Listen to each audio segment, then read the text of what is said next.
Breaking today, Meghan Markle breaks her agreement with King Charles and Buckingham Palace to leak to her friends at People magazine less than a week after that promised meeting with Charles and Queen Camilla. Meanwhile, Prince Harry has arrived back in the United States completely fine, proving the point that I have made, by the way, for months and years, that they can travel in and out of the UK with their children privately with absolutely no issues whatsoever. What is quite notable, though, is that Meghan Markle didn't attend the Time 100 event with Harry. Certainly, when the chips are down, she don't want to be seen with her Duke. Ms. Pepper is no longer interested in the salt shaker, if you understand what I mean. Torre Buckahay writing, Prince Harry, the bonehead who sinks millions into failed privacy actions and who says camera flashes terrify him, is now doing cheesy "have you got my best side, guys" camera turns at celebrity galas like he's Meghan Markle's sugar lump veneers. Hypocritical old ham. And indeed, he was loving this event so much overnight that he even praised the photographers who he usually claims to despise. Love it. Life is good. Outstanding. You're perfect. There it is. And one lady, there's one lady, it's me. She's the best.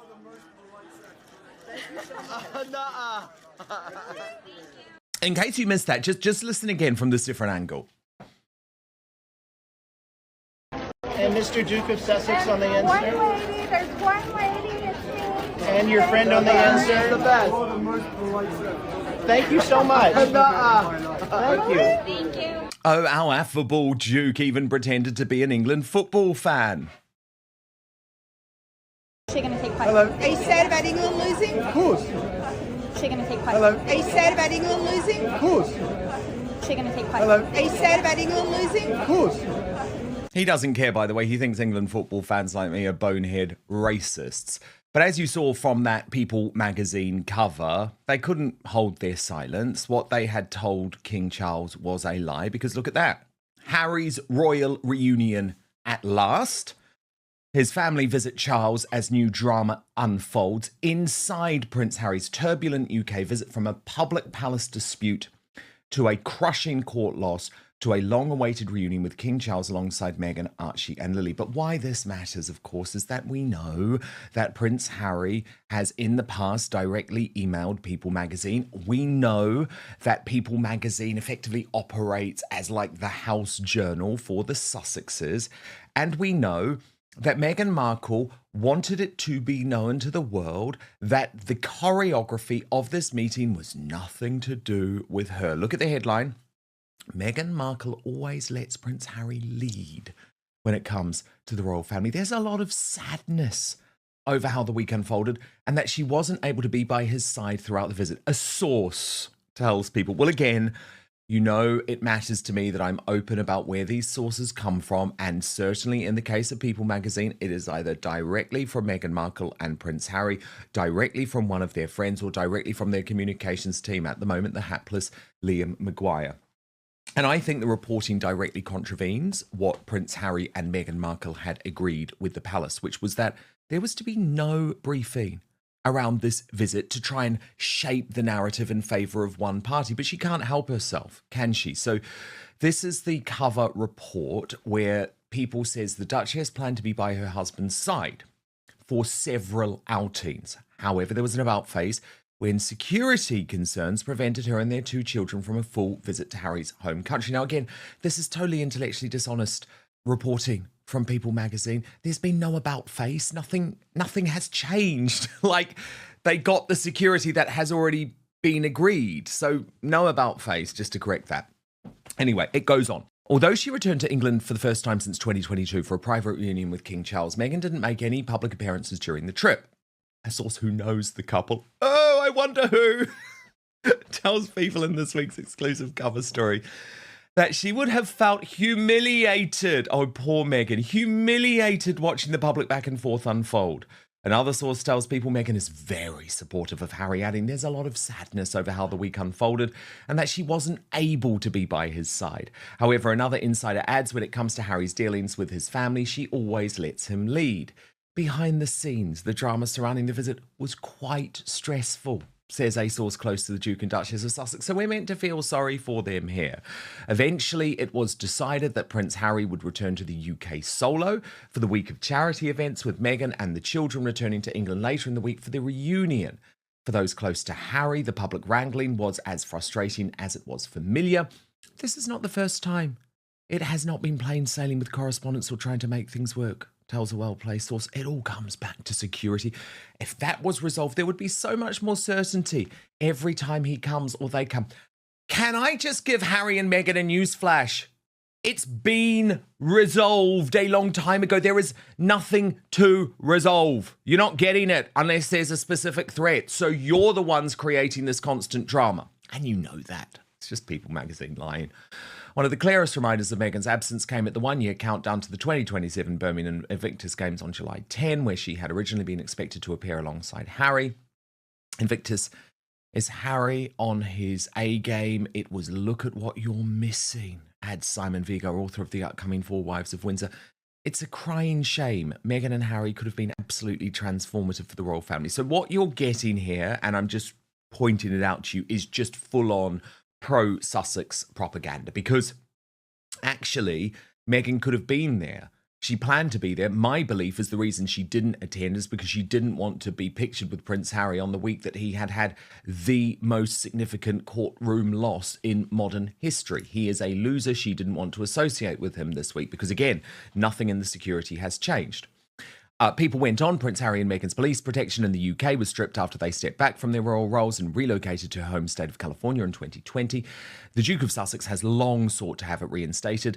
People understands that a long-awaited review of Harry's security by Ravik is still ongoing. So yeah, nothing's changed. Nothing has changed. Let me bring in royal reporter extraordinaire, a long-time member of the Royal Rota and royal exclusive breaker, but also now independent on the Robert Jobson Substack. Jobbo, so great to have you here. Can we kick off with Prince Harry last night at this Time 100 event? So surely now, Jobbo, tell me if I'm wrong, but surely we now have proof that he can fly in and out of the UK, sight unseen, no paparazzi pictures, no security troubles whatsoever. So what's his issue? Well, I think that'll probably be a big issue for him because they do love a controversy because it boosts their brand, it boosts their numbers. But the reality is, you summed it up brilliantly in that intro. But, you know, this has been a fiasco. It's been a circus. But actually, has it really hit anybody? You know, I thought actually it was quite, after all the toing and froing, it was quite low key. The bigger picture was on Wales's and them at Wimbledon and William playing polo, and we didn't see her, and we saw a bit of him, but I mean it wasn't major stuff. It's stuff we've seen before. Him doing the Invictus the preamble to the Invictus Games. I thought that this whole nonsense about the security was something they've just dreamed up from their own team. If you speak to people in the intelligence services, there is no threat against Harry, and that is why Ravik have not stepped up the security. If there was, the security level will be higher, and he would get an appropriate security as long as he gave them the notice that was required to actually do that review. The other thing is, look at what else would have happened really on this one, Dan, is if I think he nearly played the Palace, nearly got away with it, because in the week he knew when that case was coming back, he knew probably that what the result was going to be before anybody else. And the fact was, he is a prince, he calls himself a Prince of England and a stay-at-home dad, whatever he's supposed to be. And the inventor of the Invictus Games, Jobbo, but no mention of Archewell. He didn't, that isn't true, because he got that from America. I remember that it was the year before, it was called the Warrior Games. Yeah, he stole the idea, basically. He invented it. So, and that is a load of old nonsense. Although I'm not dissing the Invictus Games because I actually think it's a good thing. But, you know, we'll see how long it can go on for. Let's hope for a little bit longer. But this is a guy that was finally agreed to stay at Buckingham Palace, and luckily the palace pulled that away from him. But he was railing against the independent judiciary, calling it a whitewash, taking on the free press in a way that, frankly, is not really acceptable in a world that we're living in, when we're getting prime ministers coronated without even debate, and also attacking a High Court judge, and also suing the government. These are the three pillars, a free press, an independent judiciary, and a government that is elected, that his father, as the king, is there to secure. He stands to, he's there to serve those pillars of the community. Otherwise, there is no point of a monarchy. And what worries me, and it does worry me actually, is that if Harry had been coming out of Buckingham Palace, the headquarters of monarchy, that would have been a really bad optic. Well, I would go further than that, Jobbo. Constitutional crisis. If he had made that statement from within the rooms of Buckingham Palace, which is what he intended to do, then can we move on to this People magazine briefing, Jobbo? Just before I get your take on it, our Substack colleague, Tom Sykes of The Royalist, very, very good. He's making the point that this leak is Meghan trying to make herself the victim in all of this somehow. So he writes, "What was it that was so awful this time, Pet? The audience with the king at his Highgrove sanctuary, the offerer of an apartment at Buckingham Palace, maybe? No, apparently it was the very public way the back and forth about the visit was conducted." But Tom adds, Jobbo, hang on a second, it was her team that fired the starting pistol on making public this entire psychodrama by issuing unprompted an operational note to journalists confirming that the whole California quartet would be flying over for what the Sussex people were already thrillingly billing as a dramatic rapprochement with the entire UK.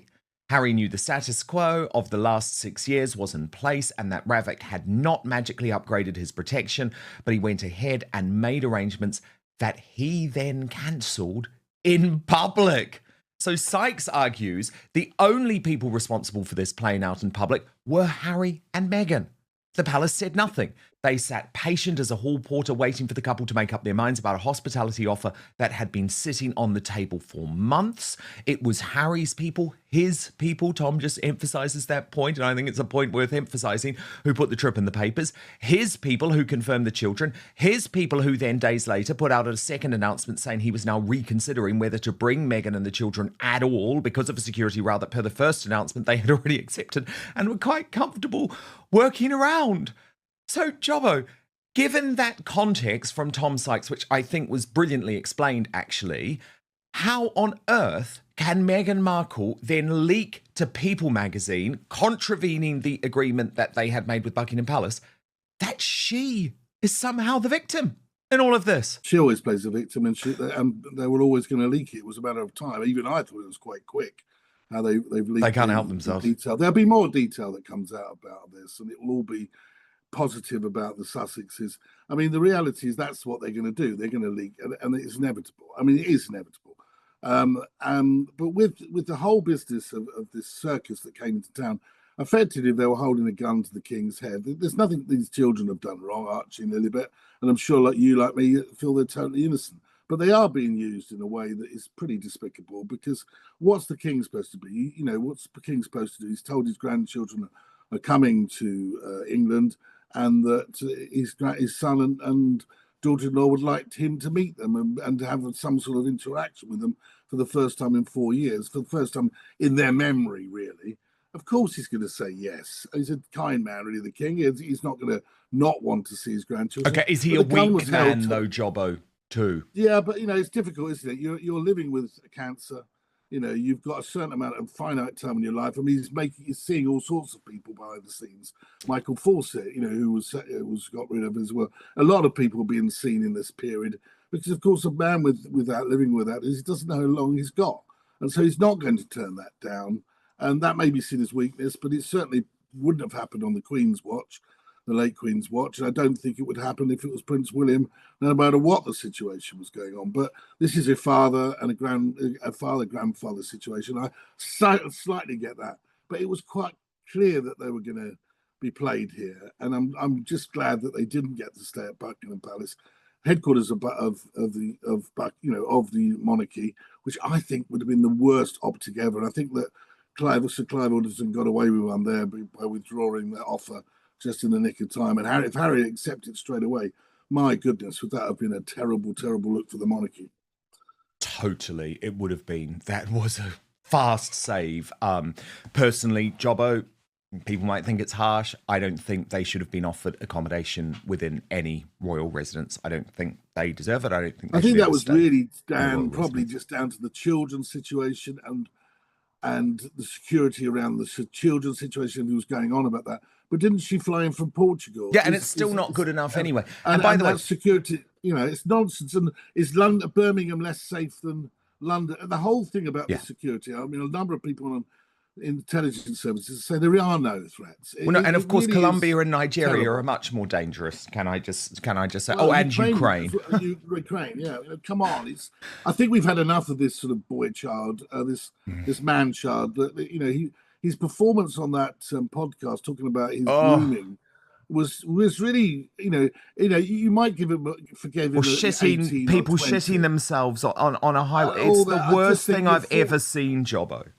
I'm not exaggerating. 41, man, if you want to be taken seriously, start being a bit serious. He was supposed to be on that, whoever allowed him to go on there. I mean, I'm sure it's something he wants to do, but this laddish banter nonsense and talking about your grooming and whether you're ginger or not, frankly, who cares if you're ginger or not?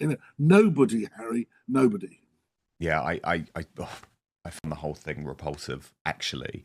But Jobbo, the other thing that's happened overnight, and again, I don't believe this is a coincidence, okay? And just let me make my case. People magazine and the New York Post, not New York Post, New York Times, both left-wing allies of Prince Harry and Meghan Markle. You'll remember the New York Times was where Meghan Markle claimed that she had miscarried before she wrote that big article for them.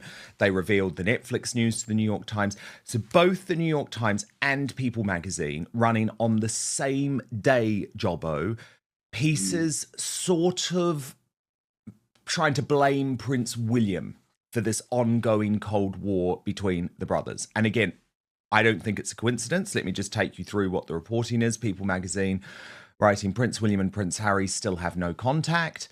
Despite Harry's reunion with King Charles, there has been no movement on William's side. A source tells People in this week's exclusive cover story. An insider telling the magazine, it's so broken. I thought it would have perhaps eased a little bit by now, to be honest, but there has been no movement, especially on William's side. So do you see what I mean? That the blame very much being put on William. There is no contact. They also say there's absolutely no contact between the next generation, the cousins too. And they then quote royal author Simon Viegas saying Princess Diana would be devastated that it has turned out like this, particularly because the brothers were once so close. So that's People magazine. Then the New York Times, and that's interesting, isn't it? The New York Times does not really run many royal stories, to be honest, and they usually only do so if there's a particular reason, a particular agenda behind it.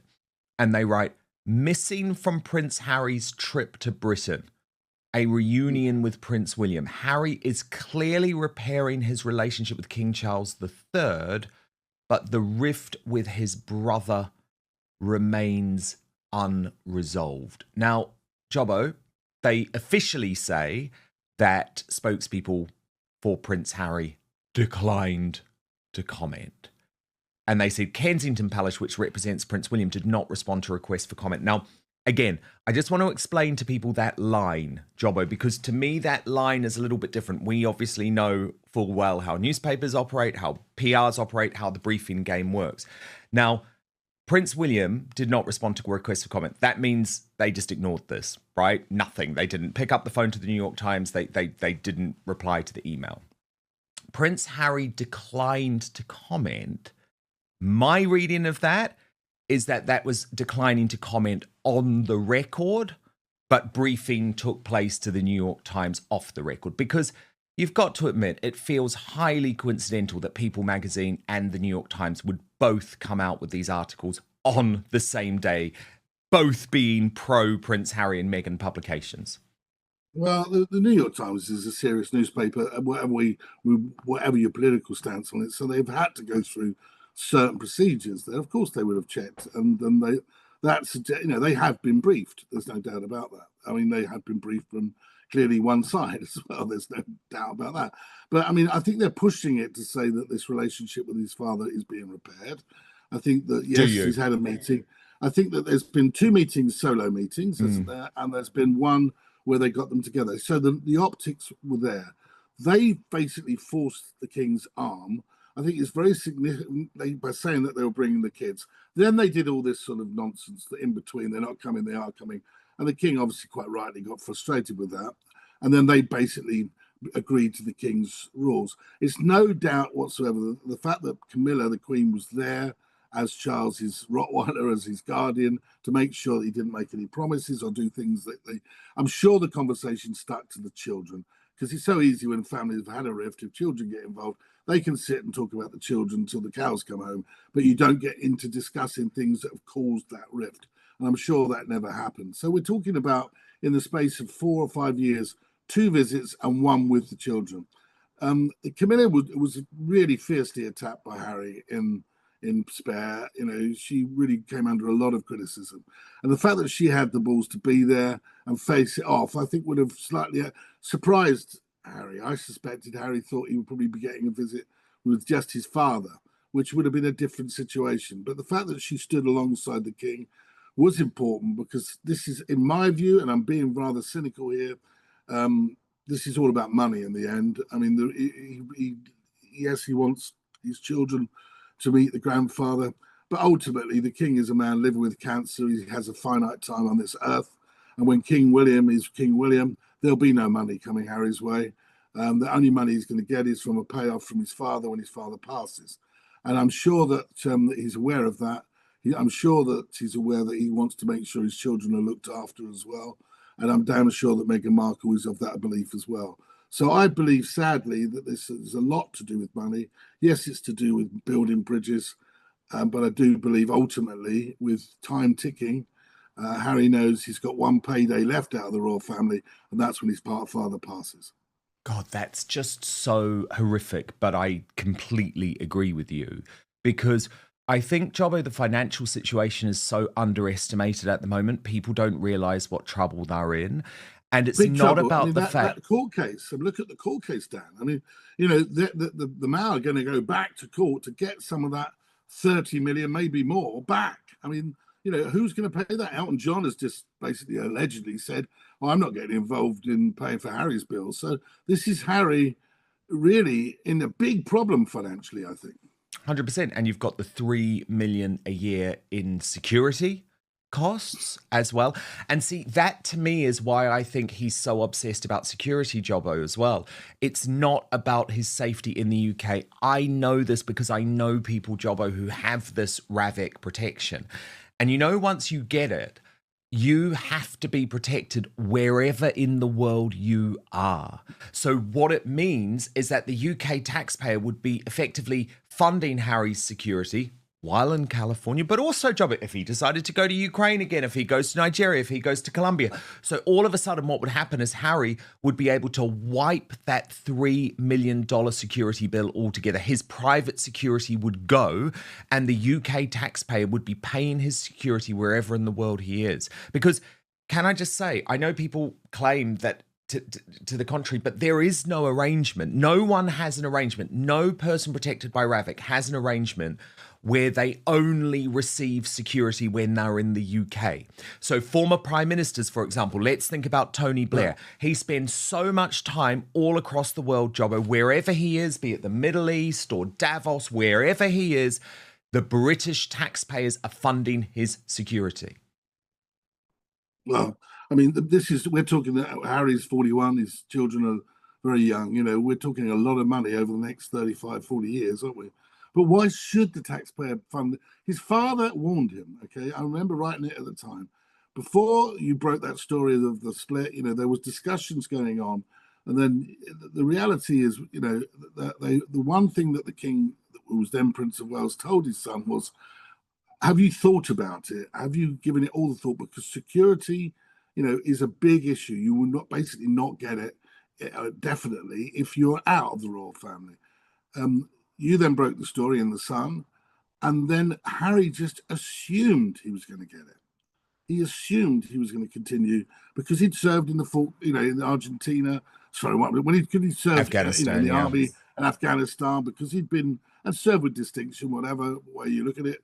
He assumed that because he had been a threat then, and all that went on, that he would get the security, and he just didn't. And that was a big, big error where he was doing this. And I think that if he had told Meghan Markle, Duchess of Sussex, that clearly at the time, I actually think they would have had to reconsider their whole strategy. But he ignored the king. He ignored the Prince of Wales then, and he said, I'm going to carry on doing what I'm doing. And we had all that nonsense, the Freedom Flight, all the money coming in from Netflix and Spotify, and all these deals they were getting. They thought the money would be never ending, but the tap was been turned off because but you were so they're right, a big Chobby. turn off. They're a big turn off, and the tap's been turned off. Warned him though. So hard. And Joe, history matters here, right? Because Harry and Meghan keep trying to rewrite history. It's one of the reasons why there was that year-long sort of like, are you sure about this? Are you really sure about this? Like, go That's away, right. see what you want to do. They gave them. Yeah. Dan, as you wrote, when you broke the story, they had a year to sort this mess out. And Charles paid all of that security for the whole year to the tune of like £5 million, is my belief, for that year. Until he said, when the Queen then started getting calls, until he then said, I am not a bank. And that was fair enough. And Elton John has now said He's not the a bank. same thing.